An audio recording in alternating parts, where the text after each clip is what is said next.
Hey Rebels, welcome into Redacted on this Wednesday. I'm Clayton Morris. I'm Natali Morris. And on this show, we seek the truth wherever it takes us. We try to cover the stories you will not see in the mainstream media. And someone said the other day, how did you come up with the idea for the show? I said, I wanted to create a show that I would want to watch. Like if I got up in the morning and put on my coffee, had my coffee and sat there, I would flip on the show because it would give me the stories that I'm not going to see anywhere else. That was the idea. Yes, and Clayton sort of roped me in, and I saw a comment the other day saying Natali should do her own show, and I was like, I wouldn't do it.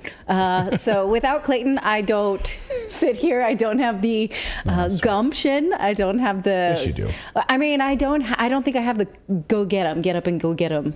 You know, like I'm one of those people. If you don't ask me for something, then I don't have a lot of courage to just put it out there. So because I have a brave husband, then I show up with all my books and my research, and that's the show you get. So that's the show you get. So we've got a very busy show on this Wednesday with a lot of research and a lot of context that you're probably not going to see other places. So we're going to cover Putin's next move because we're going to be speaking with Colonel Douglas MacGregor because there's some interesting developments both on the United States and NATO front providing Patriot missiles. Is that an escalation or not? And what is Putin's next big move? And it's going to be really fascinating to see because now the upper portion of Ukraine is now frozen. And of course, that's what Putin has been waiting for, is the frozen ground upon which to launch a massive offensive. So we'll break that down with Colonel Douglas MacGregor, who will be here. We're also going to look at the genocide in Yemen. And Bernie Sanders yesterday literally had an opportunity to show some balls and get some shit done, stop the genocide in Yemen. And then like a little baby pulled his bill out of the Senate. And so, hey, baby, we're still funneling weapons and money into Saudi Arabia to fund a genocide in Yemen. Plus, we are going to look at transgender participation in sports, specifically how it affects women's sports. But don't worry, because even if women are losing to transgender people, they should be happy to participate. That's what they're being told. You should just be glad that you're there and get to, like this is the 1800s. We're living in a clown world. We can just be glad that you can do it, ladies. Also, J.K. Rowling, she's really pissed a lot of people off on the internet, but she has become a hero for those people who want to actually keep women around and save women. The unbelievable story of J.K. Rowling and what she did yesterday, which set off a firestorm. Yes. Plus, we are going to take a look at the hearing in the UK around the COVID vaccines and some interesting tidbits there. We are doing those on Rumble, right? Oh, yeah. We're going to be moving to Rumble. The last two stories we just told you about, we will not host on YouTube because there are content guidelines that it's a moving target. It's a whack-a-mole. They will ban us if we do this. So we are going to play it safe and go to Rumble where we will not be redacted. We will not be censored.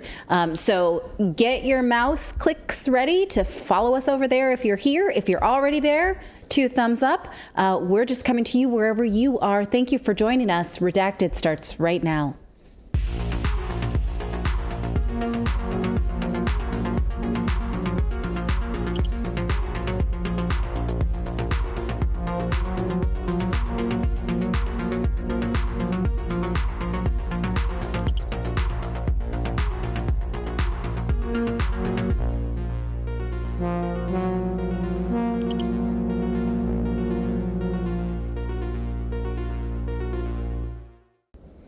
All right. Thank you for joining us. Thank you for coming. Again, you're watching Redacted. We have this show on platforms such as YouTube and Rumble. We also have a newsletter that accompanies said show. If you go to Redacted.inc, you'll find the newsletter. You can sign up for free. It is a compendium of a lot of the things that we cover on this show, plus more.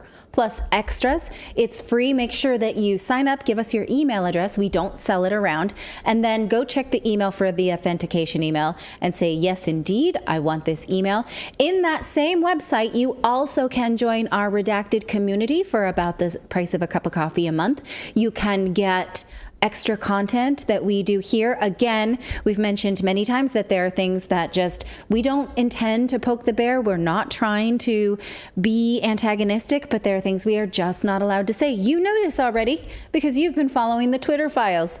Those things we are pretty sure apply to YouTube as well and other places. So please go to Redacted.inc.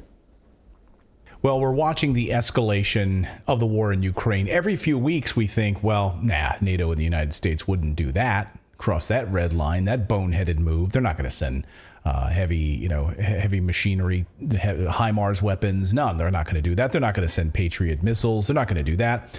And then, of course, they keep disappointing us week in and week out. And so now another move, sending Patriot missiles to Ukraine. Russia responding just a few minutes ago, saying they would attack these Patriot missiles. They'll see them as legitimate military targets, which of course. So to make sense of things where they stand right now, is this a massive escalation of this war? Colonel Douglas MacGregor joins us to discuss. Colonel, great to see you. Good to see you. So I certainly do not regard this as a major escalation. You do not. You do not. No.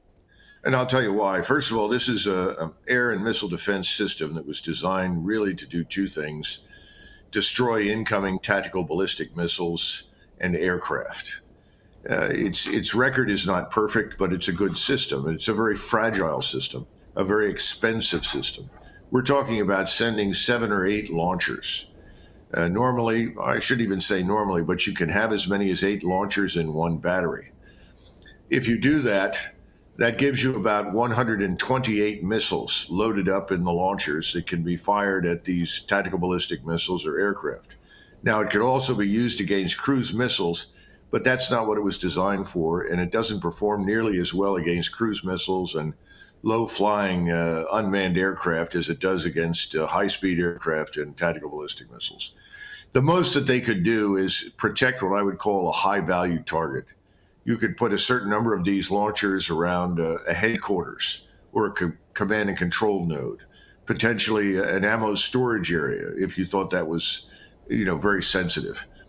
The problem is that that's all it can do. You're not going to be able to protect Kiev. You're not going to be able to protect Lvov, any of the major cities in Ukraine, portions of them only. In other words, this is a point defense system. To have an impact on this war, you would need 10 battalions. 10 battalions would end up being about 1,280 missiles loaded up. This is going to give you maximum of perhaps 128 missiles. The second part of this is every time you engage a target, you tend to fire 2 missiles at the target. Well, you're going to end up with lots of targets at any given point in time, and that's by design. The Russians know from experience how to overwhelm air defense systems. You will run out of missiles long before you do much damage. And then lastly, it's very hard to move. This is a very fragile equipment. The radars are sensitive. The slightest damage will put it out of action. And then you have to have highly trained soldiers. Now, I'm told that we've been training Ukrainians in Germany. Well, that's fine. But I doubt very seriously that we would send this equipment anywhere in Ukraine unless we sent along with it U.S., German, or Polish officers who are experienced on the system.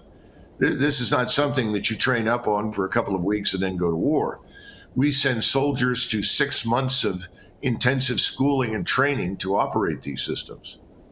So the bottom line is this going to have an impact? If so, what's it going to be? It'll be marginal impact. And by the way, it's very expensive. Depending upon which missile you fire, and there's several different types, they cost between $3 and $6 million a piece. For each missile? For each missile? Holy. Yeah. And we do not have, we don't have inventories of these missiles to the point where we can afford to fire them endlessly. We're back to the problem of how many missiles do we have on hand, and we don't have assembly lines. This is not the sort of thing that you stamp out at Ford's automobile factory.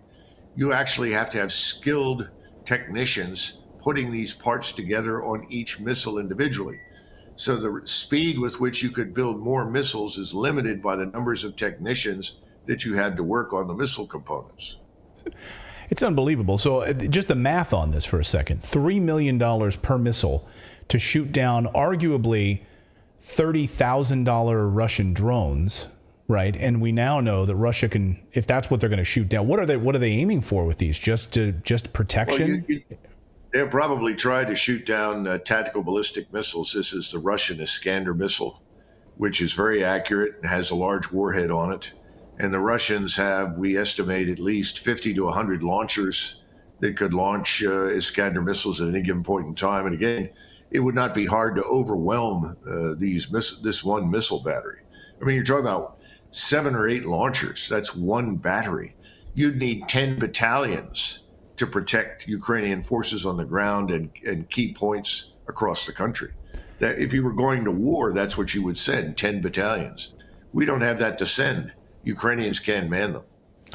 So I'm a glass half full kind of guy, and so I feel like, well, this is good news. This is not an escalation. This is just more of the same. We're going through our warehouses, and we're finding out some of the old stock that we've got. It's like trying to send a Christmas gift at the last minute to Ukraine, which Zelensky admitted this week 50% of his country now has no electricity. 50%. I've heard reports it's even higher than that.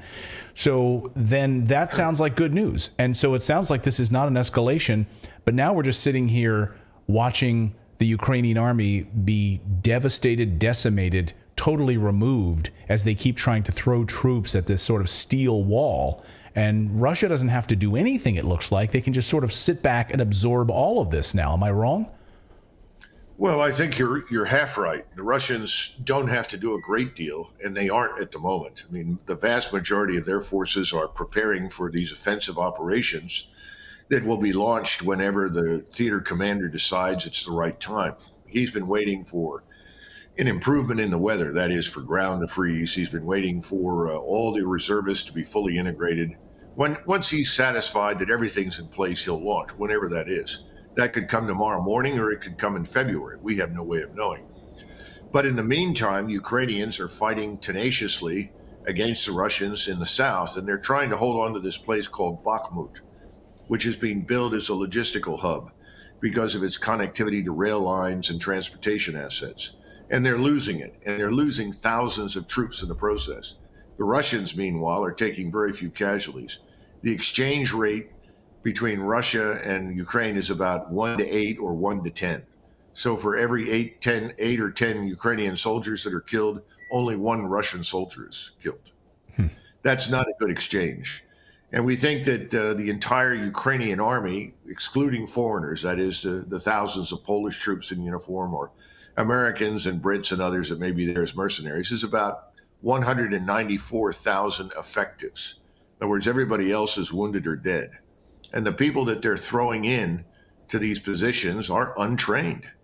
They're showing up with 2 or 3 weeks of preparation, if that. Here's a weapon, get on the truck, you're headed forward. And they climb into these trenches, and essentially they wait around to be destroyed. And that's what the Russians are doing. It's a tragic situation. No one in their right mind would do this. And that's why I'm saying these Patriot missiles, I'm beginning to think this is a gesture. This is so sometime in the spring, American and European leaders can say, well, we did all we could. We sent them everything we had, and we just couldn't make it work. Well, this is crazy. Right. This never had any chance of success to begin with. They're lying to everybody about everything. And so then what's next? I mean, we heard from Jens Stoltenberg just last week, worried in an interview that this could spiral out of control, not be able to put this genie back in the bottle. So is this right now the West, NATO, trying to find an off-ramp in this? Or are we looking to take things to the next level? Well, the next level, once these ground offenses begin, would be nuclear. And I don't see any evidence that anyone in their right mind in Washington or anywhere else in NATO wants to go nuclear. It's very clear the Russians do not. So I don't see that occurring. To be quite frank with you, we're going to reach a point in time, and I don't know when that'll be, but it'll be probably in the next 90 days, where we could no longer conceal the catastrophe on the ground in Ukraine, where Russian forces have overwhelmed and destroyed virtually all of the Ukrainian armed forces. The country is in ruins. And he was saying that whatever happens, which is a change in in words for him. He's usually said, the Ukrainian Victory March, which began on 24 February, continues, right? He's now saying, well, whatever happens, which means he knows they're going to lose and lose badly, there will never be a good rapport with Russia. We can't go back to business as usual. Our relations will always be poisoned. Well, that sounds to me like they're preparing themselves for the disaster. And again, that's why I think this is a hedge against the very high probability that people are going to stand up and say, well, why didn't you do this? Why didn't you do that? They're throwing things at Ukraine that Ukraine cannot assimilate and cannot employ. And we're sending more Westerners over there in Ukrainian uniform as contractors or soldiers to try and make up for it. It's not going to work. I think everybody knows that. But we're going to continue to the bitter end. And there's not going to be much left of Ukraine when they're through. I suppose that you change the subject, right? Right. I guess you move on. I have a couple of questions about this, specifically the contractors showing up there and who are now actively involved in the fight. And we had that Newsweek piece that we covered here on the show last week, where you have a retired colonel who is now leading Ukrainians, I believe in the city of Bakhmut, and we just talked about that, a retired colonel from the United States, Milburn, I believe is his name. How does that happen? I mean, can you pull the curtain back on this for a second? You're a retired colonel. Do you get a phone call? We need somebody to go. We can't have it be on the books. Would you like to volunteer to go to the front lines and fight Russia? How does this happen? Well, the last word that I had was that the one group that has been engaged is a group called Mozart. It's the opposite of Wagner on the other side of the Russians, and they're pulling out. They've taken a beating, and the Ukrainian forces they've trained have taken a beating, and I think they've said it's time for us to leave. I don't know about this particular individual, but there is an inexhaustible supply of frustrated lieutenant colonels and colonels who want to go back to war and are willing to lead whatever charge you ask them to lead for enough money. There's a real market out there for mercenaries. I think it's a bad idea for American citizens to become involved in other people's wars under any circumstances. I think we should go back to the old law that we used to have, which is if you serve in another state's army, you lose your citizenship. I just think it's, we got to get out of this business once and for all. But it's very popular, and there are lots of people willing to do it. There are lots of recently departed soldiers, people that were on active duty for 3, 4, 5, 6, 7, 8, 9, 10 years. And there's good money in it. Initially, it was just training, but increasingly we're seeing the active employment of foreigners by the Ukrainians in the front lines. But I wouldn't worry too much about it because once these offensives begin, no one is going to be in a hurry to go over there at all. In fact, they're having trouble right now recruiting, period, from foreigners. One more question on that, and then I really quickly want to ask you about the offensive.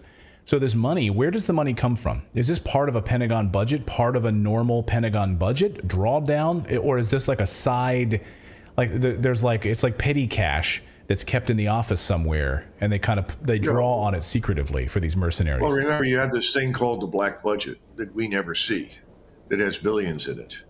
And then you have a number of front organizations through which you can launder the money. So instead of getting your cash from, quote unquote, one of the alphabet agencies, it's coming through a front entity stood up on foreign soil overseas. It could be in Poland, it could be in Germany, it could be anywhere. And you're recruited and sent off that way. Then you have groups, organizational structures that are out there for sale. Buy me, this is what I want. But it's surreptitiously done in a way that makes it hard for you to trace the cash. But let's face it, virtually all of it's coming from us. We're keeping Ukraine going. We're paying for their government. We're paying for their armed forces. We're paying for their equipment. We're paying for just about everything. The Europeans have slacked off dramatically. I mean, the Italians finally said, we'll send humanitarian aid and more military aid. They're not the Lone Rangers. So when the last man standing will be us, and then we'll bolt at some point when it becomes obvious we can't stay any longer. I would love to know if this money was laundered through FTX, if there's some connection with FTX and having money run through that to these mercenaries. I wouldn't be surprised. This offensive, we've been talking about the ground freezing, of course, the 20 feet of famous black soil in Ukraine, which has stopped many an army, for hundreds of years. What are you hearing, and what do your senses tell you about what type of offensive we are going to see before Christmas, after Christmas, and what might that look like? The northern half is frozen. The northern half of Ukraine is now largely frozen and would accommodate the large forces maneuvering across it. Down south, not yet. You still have areas where there's standing water in some trenches, and you can't do business. You're talking about the Rasputitsa. This is this heavy mud that just makes life miserable for everybody until it finally freezes. That's part of the issue. The second thing is it's a matter of timing on the part of the commanding general. He's assembled the forces. The last count was 540,000 a few weeks ago. It's undoubtedly gone up some more, but it's not just raw numbers. It's the force itself. How is it organized? How is it packaged? What capabilities is it bringing? And I think you've got a force now that bears no resemblance to what you saw back in February. This is a very firepower-rich force, enormous quantities of standoff attack systems and direct fire weapons. They know exactly where they're going when the time comes. They've established what axes they want to use. We don't know what they are, but clearly they want to do three things. They want to first and foremost cut Poland off from Ukraine. In other words, make sure that no more Western equipment can come from Poland into Ukraine. That's very important because that dictates certain operations west of the Dnieper River. Secondly, they want to destroy what remains of the Ukrainian armed forces. That's going to be relatively straightforward on the east side of the river. It's more of an issue on the west side. Again, what does that mean? That means that you've got to encircle and destroy and cut off and annihilate what remains of the force. That, remember, I talked about 194,000 effective Ukrainians plus some number of foreigners. That all has to go. And then finally, you have to dispose of this regime in Kiev. How can you possibly do business with Zelensky and his crowd? Obviously, he's a puppet. You can't depend on anything he says. We've made it clear that we're not going to support anything that doesn't involve the wholesale humiliation of the Russian state and people. We've foreclosed all the options and all the avenues towards success. So I think the Russians know this, and that means that they have to lower the boom. They have to drop a sledgehammer on this place. It's going to be terrible. But if you're Russian, what else can you do?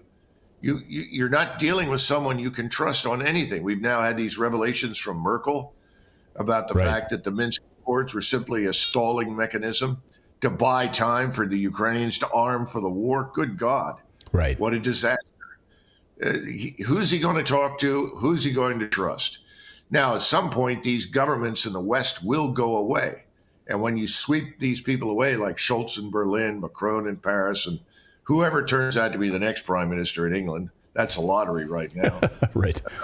The bottom line is he'll talk to them, but he's not going to talk to Biden or Blinken or any of these people. It's absurd. It's a waste of time. So we could either be in for a dark Christmas or wait till after the new year when this all happens. We'll be keeping an eye on it. Colonel MacGregor, always great to see. Bear in mind that every day that he waits, things get worse in Ukraine. Right. Nothing's getting better. So I mean, he's not in a big hurry. He's he can move at his pleasure.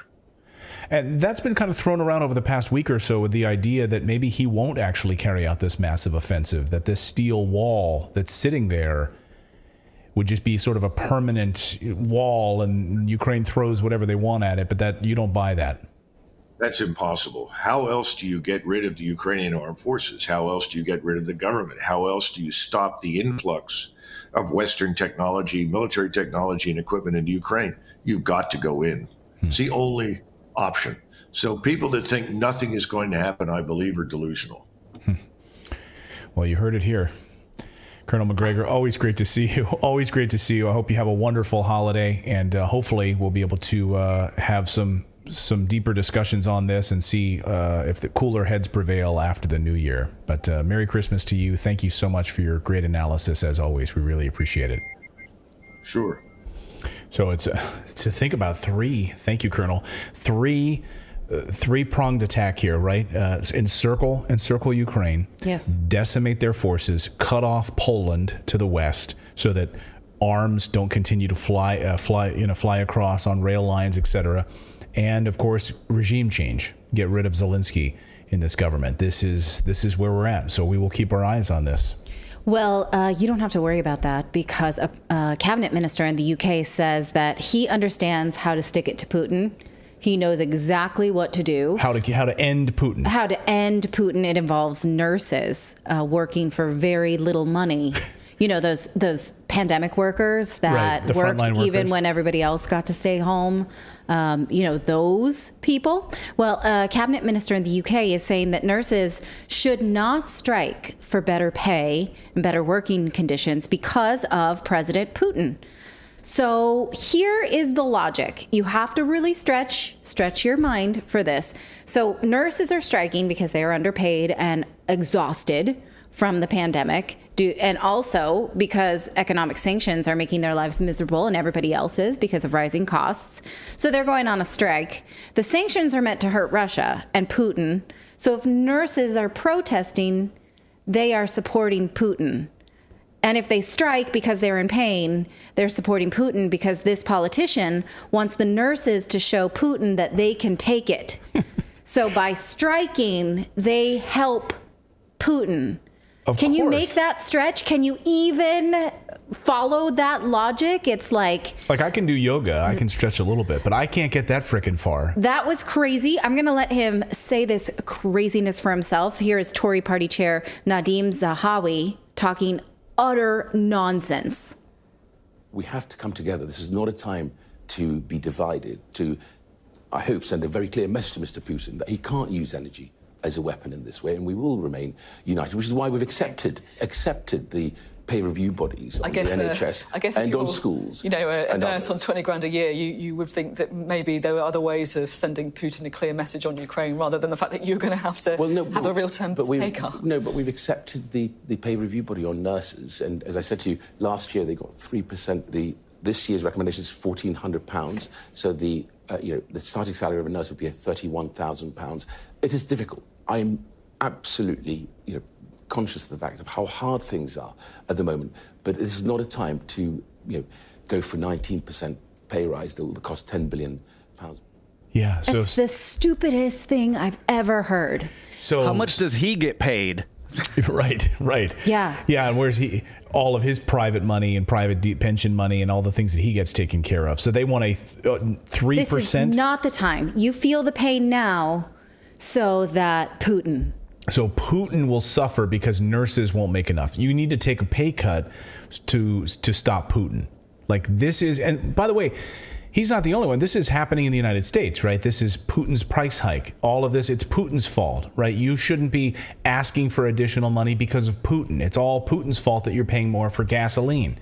But it's a crazy thought to think that these little data points that Putin is even paying attention, like, they're striking. Oh, the nurses. Let me get this right. So they're going to stop sanctioning us because the nurses don't support it, as if he's banking on that or seeing it as discord. That's what the West does, is take small little stories and blows them out of proportion. Like maybe, one border crossing has people trying to leave and the Western media will report people are leaving Russia in droves. Like this is a play out of Western media. Yeah, so Putin's having a meeting and his minister of defense walks in and said, sir, I've got some really bad news. We've suffered some losses along the border with Ukraine in the city of Bakhmut and these other areas. We're taking some heavy casualties. But the worst news I have for you, we just learned that the nurses in the UK are going to go on strike. No, well, the way that this party chair is saying that Putin will call it a success. If we have discord, over an economy. Yeah, it's really hard to follow. And so what is, if you were a nurse or a union leader, are you like, oh, I guess we shouldn't do this if we support Ukraine? We shouldn't think about ourselves at all. Let's just go back to work and not ask for a pay increase, even though he said they got 4% last year. This is not the time to be asking for 19%. Yes, it is. Inflation is over 10% in the UK right now. It's down only a little. So that is a net gain of 7%. That is the least you can do for emergency workers that work during the pandemic, especially. Yeah, you guys created an artificial inflationary period with your ridiculous sanctions on Russia and blowing up a pipeline, right? So it's your fault. And so we have runaway inflation right now, and we have all sorts of issues with high energy prices. You created a man-made energy crisis on top of that. So it's all your fault. It's all man-made, especially in the UK. And people are suffering. They can't pay their bills. So it's only normal for them to want enough that they can cover both the inflation that you guys created and so that they can pay the energy bills that you guys also created. But we see stories all over Britain where people are shutting their stores. Pubs are going out of business. Bakeries are going out of business. They can't afford the energy bills. So what he wants then is a story of you like suffering and taking it and happy about it. Right. So that Putin will know we continuously support sanctions. I suppose, like the line in Harry Potter, you're going to suffer, but you're going to be happy about it. Happy. Yeah. Okay. This is, I mean, it's insane. It's insanity. So, all right, nurses, don't ask for more money. We got it. We figured how to stick it to Putin. You guys make less money and Putin will suffer. And this is how you stick it to Putin. You enjoy your misery. Right. Idiots. If we could just get one other like sector of like, I don't know, maybe like baristas in England, if we could get them on board too to take less money, Putin will fall. I mean, that would be the end of Russia as we know it. Baristas? Yeah. Baristas. Or if we can, join the nurses and baristas. If they just agree to take a pay cut, Putin will collapse. Chimney sweeps. Like from Mary Poppins? Yes. Chimney sweeps. Okay. Barristers? Are you thinking of any other like British style I don't know. jobs? Just throwing it out there. Because you all have to suffer if you live in the UK, and you have to like it. I'm sorry. Peaky Blinders? I don't know. I'm just trying. Can you guys in the chat name any other like British jobs that, I don't know. I'm just trying to think of. Lorry drivers? Fish and chip salesmen? I don't know. Where you would normally say a cab driver, they say, I'm a lorry driver, or I'm just trying to think of like Britishisms. I'm sticking with the chimney sweep. Lift operator. A lift operator. Right. We've got more news to get to here on this Wednesday. Welcome in, everyone. I hope you're subscribed to the channel. It's very easy to do. If you subscribe, your name will pop up here on our big Christmas board, by the way. You go to youtube.com/redactednews or on Rumble, because a little bit later in the show, we are going to move to Rumble because we've got two stories we simply can't do on YouTube, or they'll probably ban us, censor us. So make sure you have a subscription on rumble.com/redacted. We see all of you on Redacted. Nice to see Ozzy Peter, Incredibarily, Bazabuka. Am I saying that? Bambazooka. On Rumble. On Rumble, yeah. So good to see all of you. McSpicy. Like that. Good to see all of you guys. Wankers. Oh, that's a good one. Wankers. Yeah. I don't think you could say that. Light post lighters. I don't think that's a solicitor, a dustman, a binman. No, a binman, right? Is a dustman or a binman is a garbage collector. Dustman, binman. I saw a binman. Okay. Anyway, keep them coming. I like this. I'm learning a lot. Shoe shiner. No, shoe shiners exist other places too. Bomb. No, we don't say that. A cabbie? No, what's a lollipop lady? Do I want to know? I don't know. Is that a woman of the night? Or is that something else? Watch it just be like a simple person who makes candy. I don't know. And I'll feel bad about that. All right, we've got more news to get to. We're going to talk about the story in Yemen, which Bernie Sanders and the Biden administration pulled a fast one last night in the Senate. It's unbelievable. And of course, the mainstream media is ignoring the story once again. We'll cover that. It's unbelievable. We're going to look at transgender sports and why people are actually getting hurt in these transgender sports events. Will anyone stop it? Anyone stop this madness? It doesn't seem like it, so we'll get there. But first, on this show, we are constantly trying to better understand the world around us, to grow. It's a crazy time, and knowledge and understanding are more important than ever. That's why I've been a Blinkist user now for about 2 years, a little more than 2 years when I first learned about them. I think I learned about them during the pandemic, and I was like, this is right up my alley. I want to learn about this. So what is Blinkist? It's an amazing app that allows you to understand the most important pieces of information from thousands of nonfiction books and podcasts in just 15 minutes. Blinkist is not about learning, it's about understanding. And I love that mission because we can all just like remember things, but no, this is about understanding how it all comes together. And you can try it for free. I'm going to tell you how you try it for free with that link on the screen here in just a second. You can try it for free for 7 days and get 25% off a premium membership when you go to Blinkist.com/redacted. Now, so let me give you an example. I've been really working on getting more done and being more organized. It's like the story of my life. I'm really working hard on this. It's something I've been focusing on. So a little while ago, I went to my Blinkist app and I downloaded the 5 a.m. Club, which is a blink that I could read in just 15 minutes. It's a really fascinating blink, as they call them, about how to structure my day better. Getting up early in the morning, mapping out my to-do items for the day, block timing my day, doing some morning prayers, morning meditation, etc. Whatever, floats your boat. So this 5 a.m. Club really helped me understand the mental and physical benefits of this practice. Blinkist also has great audio versions as well. So if you absorb great content, you can do it in text or audio format. Blinkist has a new feature called Blinkist Connect also, which lets you share your premium plan with a friend or a loved one, which is great. So 2 different accounts can share the benefits at no additional cost, which is great for the holidays. All you need to do is make sure the app is updated to the latest version, tap the Connect button, and share your free invitation to a friend or a loved one so you can share and recommend different titles. So again, try it for free right now for 7 days. Get 25% off a premium membership when you go to Blinkist.com/redacted, and we'll have a link in the description in case you're driving or listening later. Just come to this video and there'll be a link in the description, Blinkist.com/redacted. It's such a great app. Try it for free. See if you like it. I really, really love it.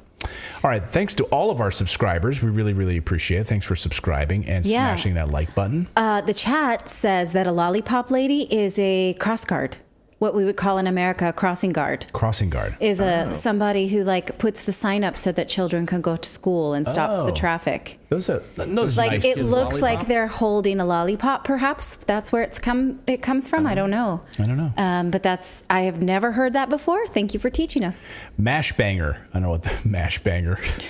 Candy floss man. I don't know what that is. I liked the raven. I know what bangers breeder. and mash is. Bangers and mash. Yeah. I don't know. I'm learning so much. Someone in the chat says Clayton always has the best app picks. Thank you, Tanner. I appreciate that. Yeah, you got to try it. Try Blinkist. And then Critter64 says, Critter64 says, come on, folks. Only 14,000 people watching on Rumble and fewer than 1,000 hit the plus sign. So over on Rumble, please hit that plus sign. And YouTube, please, if you would kindly hit that like button. It pushes us further out into the YouTube algorithm as well. We only accept thumbs ups. We don't accept thumbs downs. So we will be going to Rumble in about 20 minutes or so, exclusively to cover those last 2 stories on the show on J.K. Rowling and Britain's mRNA ban move, which is unbelievable on the vaccines. You got to stick around for that. But first, let's tell you about this story. So something happened yesterday that got no coverage in the mainstream media, of course. The Biden administration just voted to continue supporting a genocide in Yemen. Now, they won't call it that, but that's exactly what's happening. Using American money, American weapons. We'll have more on that story in just a moment. But first, today marks the 14th anniversary of one of my favorite political moments. The moment that an Iraq father yells at war criminal George W. Bush for the killing of hundreds of thousands of women, children, and innocent people in Iraq. I remember this moment vividly, and I thought, wow, good for this father for doing this in this moment. And then he threw his shoes at George W. Bush. Do you remember this? Watch.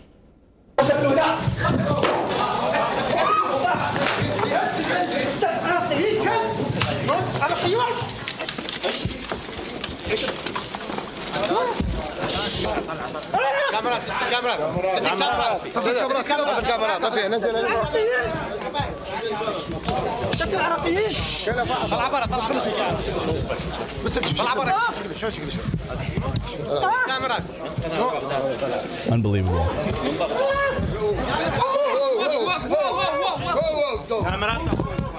30 people stepping on this guy for throwing shoes at George W. Bush. He yelled. I remember it parodied a lot in late night comedy. Yeah. Oh, they just had fun with it, right? Yeah. It's like, oh, it's a funny moment. He's very fast. He could avoid shoes. Oh, watch out those shoes. Yeah. But of course, throwing your shoes there is a huge insult, right? Because it's you're basically saying like what you've done is like worth the bottom of my shoe. Yes. Right. Huge insult. And what of course was lost in all of that is what he yelled at the time that no one focused on or talked about, which was, this is from the widows. This is from the orphans. All of those who were killed in Iraq threw his shoe at the guy. Now, of course, in the West right now, we celebrate these war criminals like George W. Bush by giving them a platform to teach us leadership, like on Masterclass. Watch. The chief executive has got to be bold within reason and daring in application. I recognize very few people watching this will become president, but I think you'll find lessons in leadership that will apply to your life. The challenge of life is to improve and to learn to love better, and everybody can do that.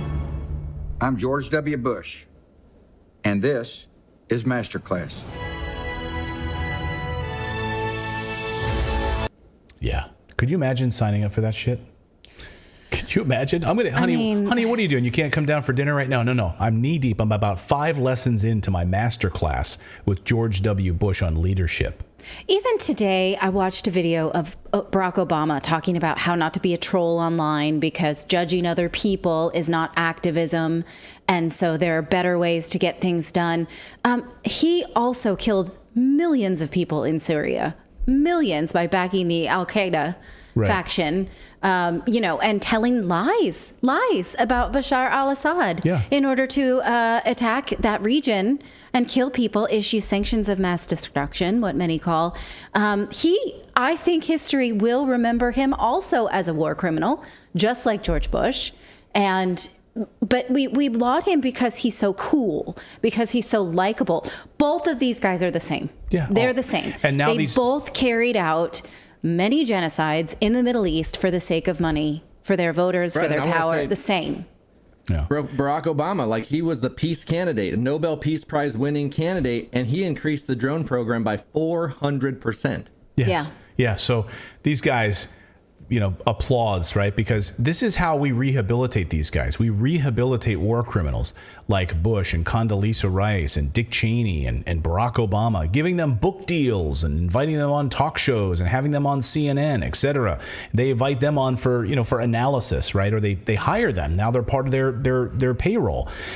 So back to Yemen. There's no daylight at all between these people, between Democrats and Republicans, when it comes to supporting the invasions and destructions of these countries where thousands of people are killed by our weapons.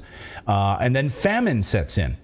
See, I love climate change bullies, because climate change bullies will tell you that global warming causes famine and disease.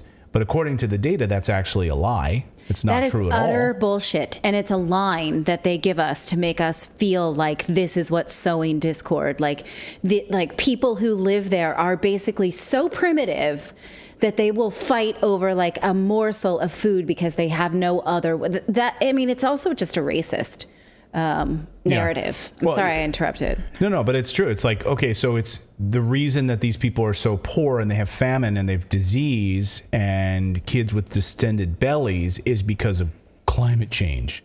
No, actually, the number one cause of famine is war, and the number one cause of war in the world is thanks to the United States.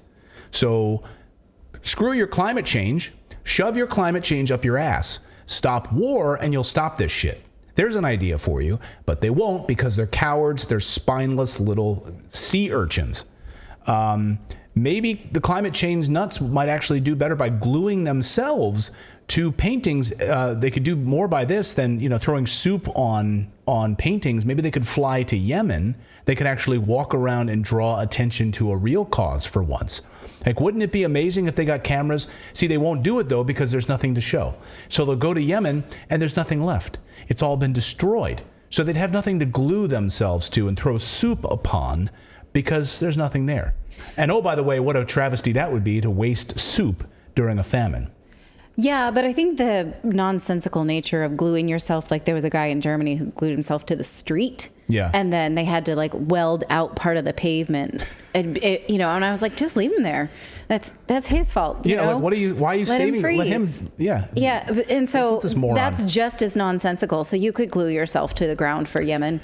Then I would say, get that guy out of here. He's made a point. Yeah, no, actually, that would be great. All of the climate change bullies right now that want to tell us how to live our lives, fly to Yemen. And, that's glue fine. yourself to something glue there. Yourself to something. You won't, because you're at risk of drone strikes and ground fighting. So yesterday, spineless Bernie Sanders removed his bill from the Senate, which would have ended the U.S.-backed genocide in Yemen. Here's David DeCamp writing for antiwar.com, one of our favorite websites here on this show. Senator Bernie Sanders, he writes, on Tuesday night, withdrew his request to vote on the Yemen War Powers Resolution that would end U.S. support for the Saudi-led war and blockade on Yemen, citing White House opposition to the bill. So he caught word that the White House was going to torpedo the bill, and he pulled back and pulled down his support. Senator Sanders said on the floor that he was informed ahead of the scheduled vote of the administration's opposition to the legislation, meaning President Biden, the demented puppet, would veto the resolution. He was told that the president was actively calling other representatives and lobbying against the bill, asking them not to vote for it. Why is Biden doing the bidding of sending more money to Saudi Arabia? Why? Well, and I tweeted out how hypocritical this is. I'm going to trust my habitual lying friend. This man has been lying for 40 plus years and think that he's going to do something any different. Is there one thing that Bernie got from him that was promised? One thing. But no. This time it's going to be different. Bernie is a sellout, and it's hypocritical, and he's no different than any of these other politicians. And he tries to make us think he is. He builds this whole grassroots organization and then turns all the money over to the Clintons and doesn't fight to, when the election was potentially take the primaries taken from him. It frustrates me to no end that people put this guy on the pedestal that he does not deserve to be on. Yeah, take all my people, take all my voters, and then go over to Hillary. Oh, I lost again, so here, take all my voters and go over to Biden. And he promised me that we get minimum wage increase. He promised me we would get these concessions. He promised me these things, and none of it has come to pass. None of it. And what is the harm of putting this up to a vote? Even if it just raises awareness about the fact that the United States is sending money to Saudi Arabia, when weren't we supposed to be making them a pariah? No, we covered last week how the Biden administration actually argued on behalf of MBS, the Prime Minister of Saudi Arabia and the Crown Prince, to get him dismissed from a murder trial. So not only are we doing legal work on behalf of kings and emirs inside of these regions, but now we are also torpedoing bills that would mean we don't send them money. So, if I were in there, real quick, if I were in there, I would do these votes, even if I knew it wasn't going to pass. Because the bill probably would not pass for Bernie, but you get it on the record who's against it. And then the American people can say, my senator is against this. I'm going to call them and tell them to get on board. Yes, at the very least. Right. And you make people, you bring awareness to it, because if it doesn't pass, then you try again, which is exactly what he said he would do on Twitter. He said, I withdrew my support for this when the White House told me that they were working against it. So I'm going to try again. Okay. But what was the harm of having it fail and then trying again? Couldn't you do both things? Well, it's absolutely heartbreaking. I asked this question of Colonel Douglas MacGregor on this very issue. Here's what he had to say. Biden was very specific about ending this war. That was one of the planks in his campaign platform. But he's reneged on a number of things, so this is not a complete surprise. We're under enormous pressure from our strategic partners in the Middle East, Israel, Saudi Arabia, the Emirates, to keep the pressure on Yemen. Now, from the very beginning, we were reluctant, frankly, because we knew that the Shia that are down south that were fighting against the Sunnis for their lives were actually fighting against al-Qaeda, which was being supported out of Saudi Arabia. So we weren't terribly excited about supporting them. And the other thing that people don't understand is that initially when the Shia that lived down in the southern part of Yemen and asked for assistance and help, "Oh, we're not going to help you. You've got to make the best deal you can." So they went back and tried to negotiate with the Saudis and ended up nowhere. So then they went back to the Iranians and said, "We can't get a deal. They want to annihilate us. You've got to help us." And that's why the Iranians got involved, because it's peripheral to their greater strategic interests, frankly. Saudi Arabia is very fragile, and we've seen many attacks launched by the Shia down there that had a devastating impact on Saudi Arabia. This is only going to get worse in the near future because the people in Yemen have their backs against the wall. There has been a humanitarian disaster, and anybody who's lost family members down there, as many have, to any number of problems, disease, famine, airstrikes, you name it, these people are not going to give up. The fact that we are now going to continue supporting it is tragic because it really is not in our interest to see this boil over and fester. But I'm afraid that's what's going to happen. And there's not a great deal that we can do to stop it. And I am disappointed that Senator Sanders, who was a strong voice opposed to this, has now capitulated. But I'm sure he's been put under enormous pressure by the same major actors and lobbyists in Washington, D.C. And since the war started in 2014, estimates range on how many people have been killed. Everyone agrees at a minimum.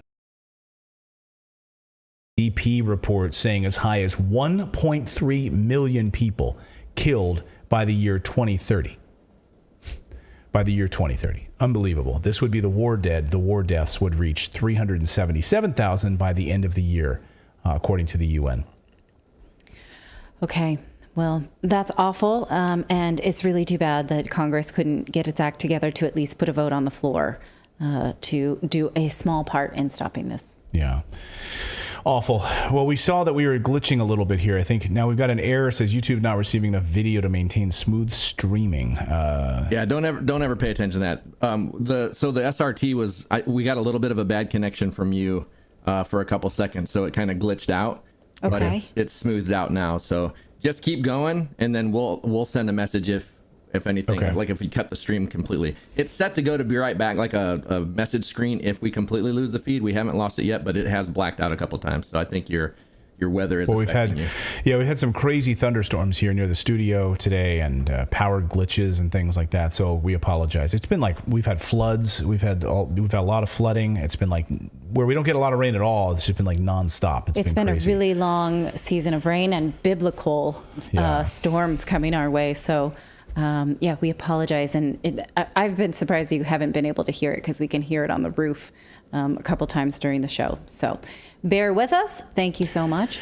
Yeah, we got more news to get to. We're going to talk about this Transgender Sports report, which is unbelievable. And why is no one stopping this craziness? Because people are getting hurt. People like bigger men are hurting women, and they're playing together and they're getting their heads smashed, and it's really, really bad. We're going to talk about that. J.K. Rowling as well, saving women, but she's really upsetting the internet. And also the latest on these vaccines and the mRNA move in UK's Parliament last night and the updates from that. Will they have a full-on ban of these vaccines inside the UK sometime soon? We'll bring you that story. All right, but first we want to tell you about our friends over at Shopify. If you are finding sluggish sales this quarter, discover Shopify. They are the all-in-one commerce platform to start, run, and grow your business. Shopify makes it simple to sell to anyone from anywhere. Whether you're selling or start selling with Shopify, join the platform simplifying commerce for millions of businesses worldwide. With Shopify, you'll customize your online store to your brand. So anything from succulents to stilettos, to the store we have on Redacted. You can really grow your business from an in-person point of sale system to an all-in-one e-commerce platform, even across social media platforms like TikTok, Facebook, and Instagram. And thanks to 24/7 support and free on-demand business courses, Shopify is here to help you succeed every step of the way. It's how every minute new sellers around the world make their first sale with Shopify, and you can too. So sign up for a free trial at shopify.com/redacted. It's all lowercase. It's shopify.com/redacted. Again, just go to shopify.com/redacted to start selling online today. We thank them so much for their support of this show. And thanks to all of you for subscribing and becoming a part of our community. Again, we got some new members here. If you join the Redacted Rebellion, your name will pop up here on this list. We need to shine a light on these, on the big screen. I'm sorry, your name will pop up here. We need to shine a light on these stories and get this message out to people, especially politicians who can be brave and stand up in front of Parliament and Congress and other places because they know that people like us, people who are watching this show, have their back. And that's how we create a movement to make a change with these people. So let's talk about this. The National Hockey League recently put in their new annual transgender team tournament. This is the tournament where biological men who are very strong, and if you watch hockey, many of them are missing their teeth, they get to put on heavy equipment and play hockey against biological women. Now, I think what they were trying to do is what some of you have mentioned in the chat is, men are men who identify as women have asked for entry into spaces to compete in female sports. And that is problematic for all the reasons you think it is. And so many have said, well, why not just give them their own group? The problem is that even when they have their own group, if you have your own separate competition of transgendered people where they have sort of taken their birth gender and thrown it in the trash, they still live as their birth gender. Their bodies are still performing as their birth gender, and that still creates gender differences in ability. So in the eyes of the... I was going to say, personally, I think this is the only way we can go, because at least in this instance, they're voluntarily knowing that they're going to be overpowered, and you're doing that willingly. You have a choice. Whereas some of these other instances, like the swimming and stuff, they're not given a choice. They have to accept it. But at least in this instance, it's like, okay, we know that we're going to be going up against stronger people, but I take that risk, going to it with full information. So, you get the consequences that you get. Like I can get on board with that in any sport if they did this, but I just don't like it when it's unwitting. So in the eyes of the tournament organizers, they're all the same. Men, women, it doesn't matter, right? Transgender, so it doesn't really matter. So sex doesn't matter here. So here's how the NHL promoted this game. The NHL is proud to support this past weekend's Team Trans Draft Tournament in Middleton, Wisconsin. I imagine they spoke like this. This was the first tournament comprised entirely of transgender and non-binary players, with around 80 folks participating. Hockey is for everyone, #NHL Pride. But it didn't take long for hockey fans to ask obvious questions on Twitter. So men playing on a women's team? Blue Mountain asks. The NHL responds, trans women are women. Trans men are men. Non-binary identity is real, says the National Hockey League. Okay. Wait a minute. I think I misunderstood. So I thought it was a whole league of just trans people against trans people. We're talking a trans team against other professional teams? It was a tournament where trans players played. It did, biological men played against biological women in one tournament, and there was no. Okay. No, I don't think so. I think it's trans teams. Well, let me get through the story. Teams. Okay, let me show you exactly what happened, because here's what happened. Okay, everything changed. It was trans teams, so there was biological men on the same team as a biological woman. Yes, mixed in one team playing. So David, you were right earlier. Yes. I mean, this is like, there's no difference. They knew what they're getting into, right? So everything changed. They knew what they were getting into, but then once the whistle blew and the game began, then all shit hit the fan.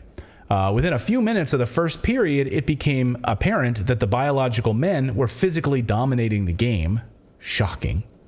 But they're all women, so how is this possible?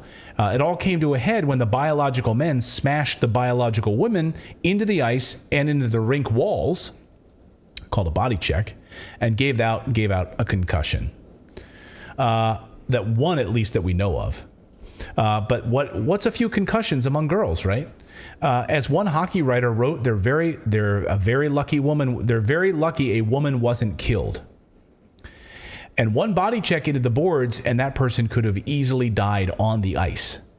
Easily. Okay. So this is where then I think we push back against David's point. Our children and adults set the rules. And so there is liability here. If you had said, we take the risk here, we're going to put, all trans people together on one team, you are putting bodies at risk. You are saying that people who are stronger and, unevenly matched are going to be harming. There's a story out of the UK when this started happening in rugby, and they allowed a transgender woman or a girl who had been a biological male play rugby against girls. And the coach started to would joke around like, yes, she can fold the other players like a deck chair. And the Rugby Association was like, wait a minute. We're going to get sued for this because we've allowed this disproportionate match to happen. We can't have this. And so it wasn't the heads of sports who had a woke moment. It was the lawyers who said, whoa, this is a liability. We're making decisions on behalf of children where they would get hurt. And they reversed policy. MG Toemonger on the Rumble chat says, and it was accidental, which is the funniest part. So they body checked and a concussion, and it was accidental. Imagine if that player had full on tried to body check that person into the windows. Because that's the nature of the sport. And so it's not just, we let some young girls who wanted to play in a non-binary league do it. We let them put themselves in harm's way. They are children. Yeah. I'm confused. I thought these were adults. I didn't know that these were kids. So if it's a kids league and they're doing it as some kind of special event, and then if that's the case, why in the hell is the NHL even talking about it? I think this is a draft turn. This is a bit separate, but I think a lot of them were kids or at least under 18. And the example that I'm giving just now was for rugby in the UK, and this was youth sports. Right. And this is, again, we should not allow them to make these decisions. I would never say that my 12-year-old daughter, I don't have a 12-year-old daughter, could play varsity football with boys. You should not be able to make that decision because it puts her in harm's way. Conservative Doggy says, yeah, we're all confused. Yeah, I get it. I mean, yes, they were adults. I mean, it was a draft tournament. They were adults. They were, 18, and the NHL called them women and called them men. These are adults who were playing in this draft tournament. So people got hurt. So it didn't take long for hockey fans to ask that question on Twitter, and then it went further. Everything changed once the whistle blew and people got hurt.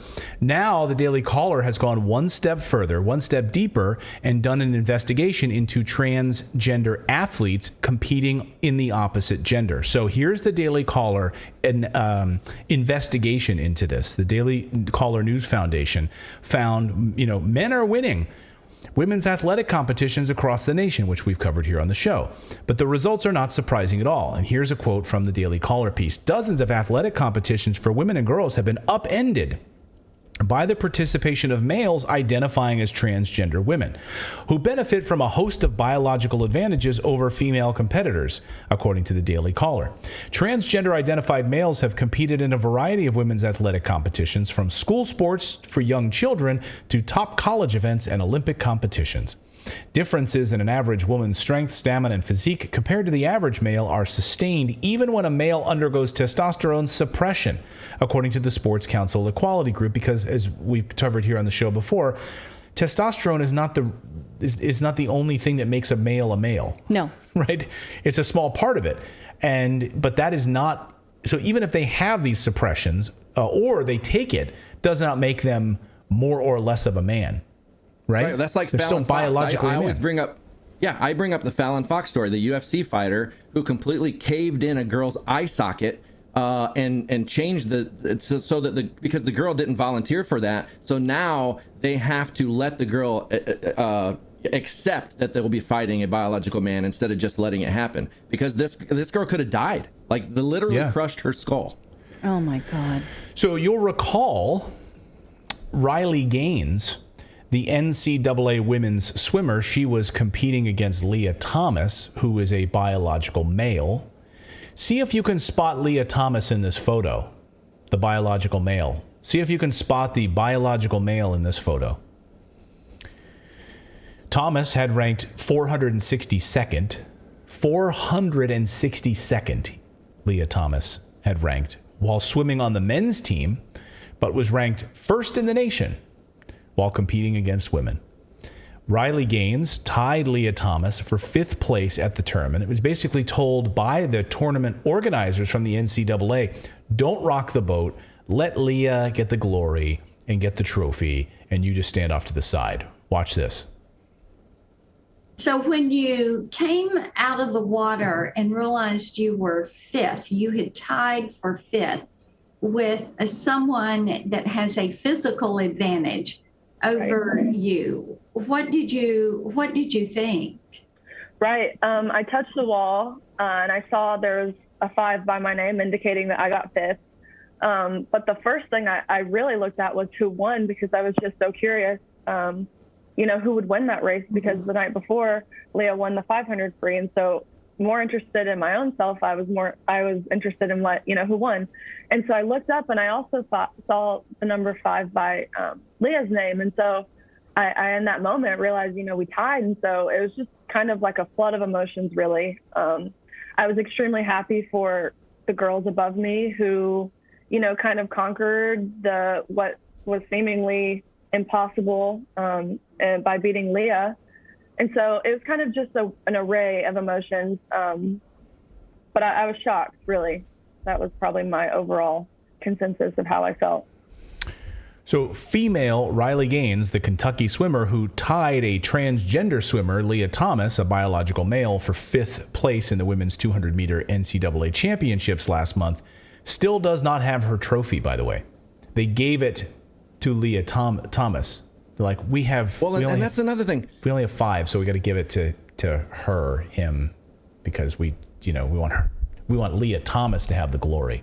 Go ahead. And you have all of these biological males breaking these records that some girls will never be, and they work their whole lives. Like some of these girls start in like elementary training in track and field, and it's like their dream to do this, and then they go compete against a biological male that runs so fast that they will never be able to get that record. So they lose opportunities. They lose opportunities potentially for the Olympics, for other, like college sports. They could lose a scholarship. Oh, so it goes beyond that. Issue. Yeah, you're right. And actually, trans activists don't like to talk a lot about Leah Thomas because the biology of that body is so obviously advantaged when it comes to something like swimming. And Helen Joyce, in her great book Trans, did an investigation into biological males in sports. And activists had said when they're asked about the fact that there will be a physical advantage to biological males competing against biological females, they should say, well, biological females should be really happy to be participating. They should focus on the team aspect of the game.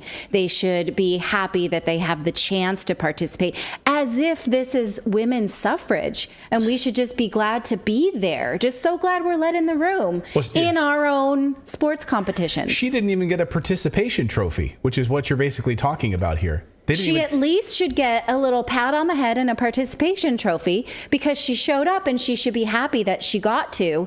Because at some point, I guess the thing is there shouldn't even be a women's category.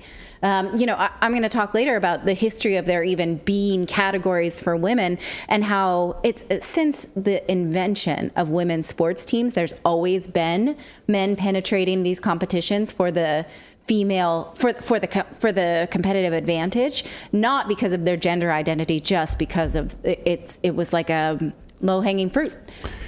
So CC Telfer is a transgender athlete at Franklin Pierce University, won the NCAA Division II Outdoor Track and Field Championship title for the 400-meter hurdles in 2019. Here's how the university praised their new champion, CC Telfer, on Twitter. In just its 7th year of existence, the Franklin Pierce University XCTF has its first national champion. Senior CC Telfer took control of the 400-meter hurdles on Saturday and went on to post a victory with a 200 personal best time of 57.53. Read more here. So that's how they praise that. So the first time, in just 7 years of existence, we have a champion. It's like these coaches are like, you mean we can win without enhancing, like giving them drugs and then it's legal? Let's do it. Because it's like all the coaches want is to win, right? They don't care.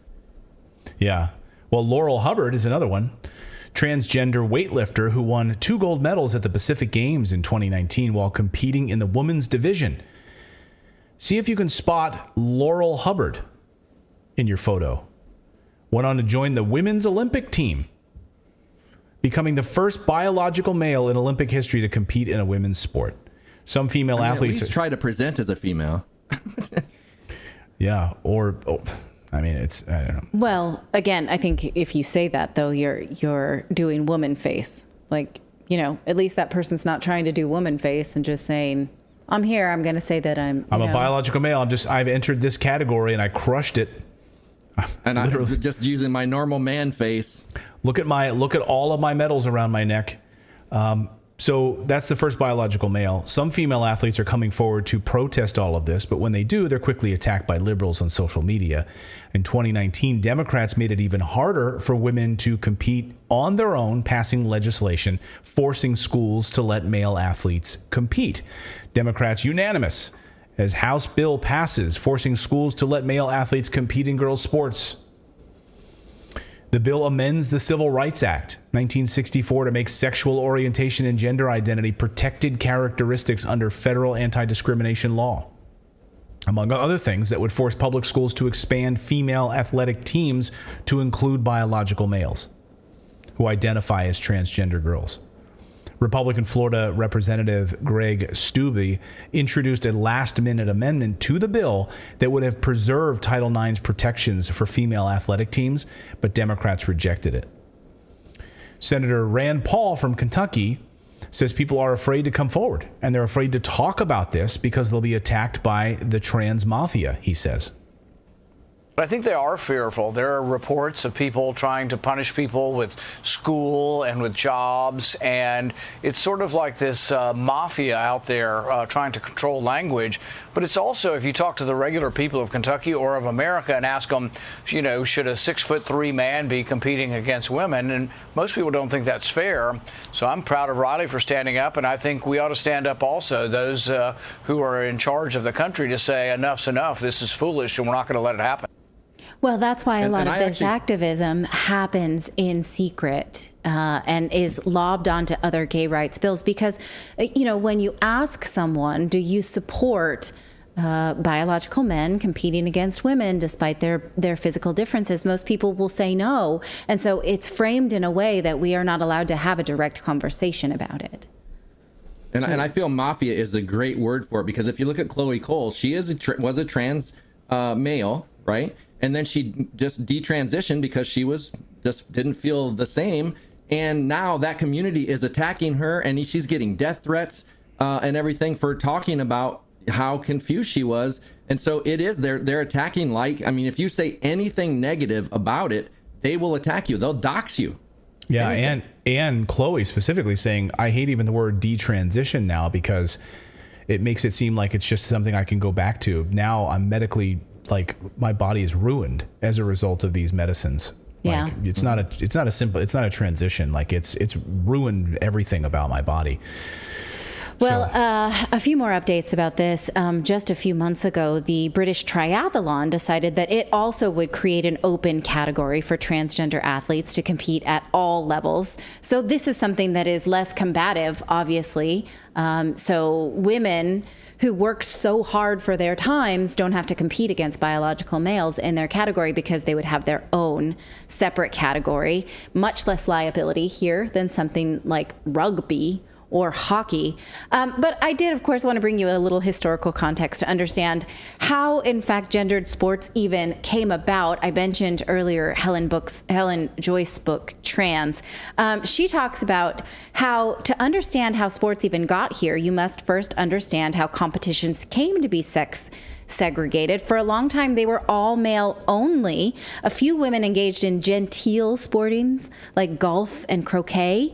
But at the second modern Olympic Games in 1900, women competed for the first time, 22 athletes in just croquet, golf, sailing, and tennis. But competitions where women could enter remain few and far between. In fact, she tells the story about Catherine Switzer, who ran in the Boston Marathon and was not supposed to as recently as 1967. Isn't that amazing to think about? Like in the 60s, women weren't allowed to run the marathon. She did it, but 2 miles from the starting line, they spotted her and dragged her off the course. She later did compete in a marathon in the 70s, but she was not allowed to. So the fact that like we as women had to fight so hard to compete, and now we're told you can't actually compete against other women, is just like it. Feminism, it sets my hair on fire. When you talk about the records that are broken when you allow men with a biological advantage.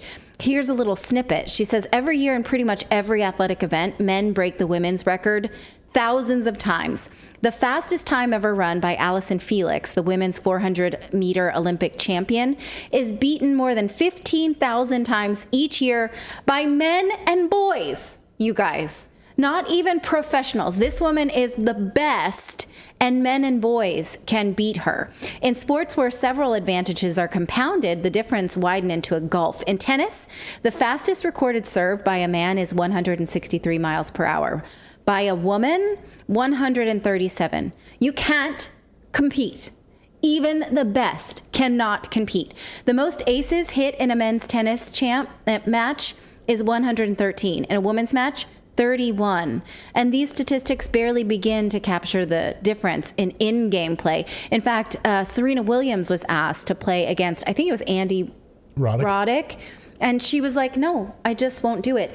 Martina Navratilova, her coach for years was a man who transitioned to be a woman. And then he coached her for years and years. They had a tournament where they played, I think it's Martina Navratilova. I might have to... Or maybe it was Billie Jean King. I'm sorry. But okay. But he coached her, and then they had a tournament, and she said, even, the coach at this point was 10 years past the prime of his career, had barely trained at all, and she couldn't beat him when he transitioned to a woman. She couldn't beat him. She's like, I tried my best. I was at the peak of my career. I'll look up if it's her. But these differences, obviously, activists don't want us to talk about them because they're so stinking blaring. Right. Yeah. And again, I come back full circle. People, not only is it blaring and it's hurting women being able to compete amongst themselves in their own, this is what Title IX is about, but people are going to get hurt. And people are going to get sued. Yeah. And that's probably when the money starts flowing out through lawsuits. Maybe that's when this stuff will stop. Yes. This craziness will stop. Well, we've got more news to get to here on this Wednesday. And for that, we are going to make a big move over to Rumble exclusively, where we are free of censorship, where we can say what we want and not be censored and blocked and banned, because we've got 2 stories specifically that we want to cover that we want to be free of that, free of the censors from YouTube. So all you need to do, come on over to Rumble, go to rumble.com/redacted right now for the last 2 stories that we're going to cover here. Just go to rumble.com/redacted. We'll wait a minute while everyone comes over from YouTube, but we're going to end the stream in just about 5 seconds on YouTube. But come on over to Rumble. Again, rumble.com/redacted.